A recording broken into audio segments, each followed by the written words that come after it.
2021 সাল সারা বিশ্ব যখন থমকে দাঁড়িয়েছিল, ঠিক তখনই একটি খবরে কেঁপে উঠেছিল কোটি কোটি মানুষের হৃদয়। গুঞ্জন উঠেছিল, বিটিএস কি তবে ভেঙে যাচ্ছে? টানা 3 বছর 9 মাস দীর্ঘ এই নীরবতা কি তবে কোনো বড় পতনের ইঙ্গিত ছিল? সোশ্যাল মিডিয়ায় যখন ডিসব্যান্ডমেন্টের গুজব দাবানলের মতো ছড়িয়ে পড়েছিল, ঠিক তখনই ফিরে এলো তারা।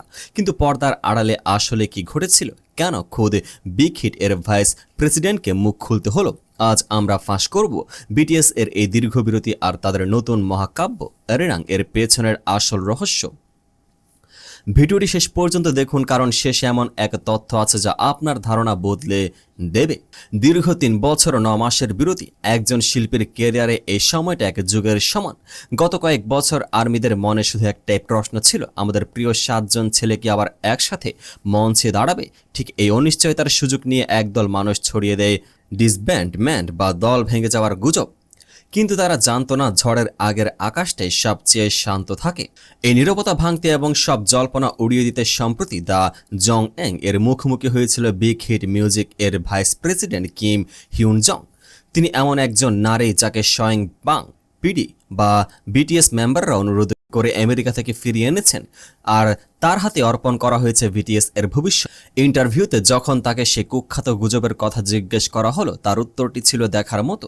রিপোর্টার যখন সরাসরি প্রশ্ন করেন, গুজব ছড়িয়েছে যে আপনারা নাকি আলাদা হয়ে যাচ্ছেন, কিম হিউন জং মুচকি হেসে যা বললেন তা প্রতিটি ফ্যানের গর্বের বিষয়। তিনি বলেন, সদস্যরা যদি এই গুজব শুনত তবে তারা এটাকে স্রেফ পাগলামি বলে উড়িয়ে দিত। তারা যতটা না একটা মিউজিক গ্রুপ, তার চেয়েও বড় একটা পরিবার। তাদের বন্ধন কতটা শক্ত তা বাইরের মানুষের কল্পনা করাও কঠিন। কিন্তু প্রশ্ন থেকেই যায়, যদি সবকিছু ঠিকই ছিল তবে ফিরতে এত দেরি কেন? কিম স্বীকার করেছেন, এবারের কামব্যাক ছিল তাদের ক্যারিয়ারের সবচেয়ে কঠিন চ্যালেঞ্জ। কেন? কারণ প্রেশার, কোটি কোটি মানুষের প্রত্যাশার চাপ। মেম্বাররা ভয় পাচ্ছিলেন, এতদিন পর কি তারা সেই আগের ম্যাজিকটা দেখাতে পারবেন? এই মানসিক লড়াইয়ের গল্পই ফুটে উঠেছে নেটফ্লিক্সের নতুন ডকুমেন্টারি বিটিএস দ্য রিটার্ন এ। সব বাঁধা পেরিয়ে গত 20 এপ্রিল তারা যখন ফিরল, সারা পৃথিবী যেন থমকে গেল। নতুন অ্যালবাম এরেনাং, এটি কেবল একটি গান নয়, এটি কোরিয়ান সংস্কৃতির সাথে বিশ্ব সঙ্গীতের এক অভূতপূর্ব মেলবন্ধন। ফলাফল, রিলিজের সাথে সাথে বিলবোর্ড হট 100 এবং বিলবোর্ড 200 এ শীর্ষস্থান দখল। টানা 3 সপ্তাহ ধরে 1 নম্বর পজিশন ধরে রাখা কোনো সাধারণ কথা নয়। গত গ্রীষ্মে লস অ্যাঞ্জেলেসের 2 মাস ধরে মেম্বাররা নিজেরা বসে প্রতিটি লাইন লিখেছেন, সুর করেছেন।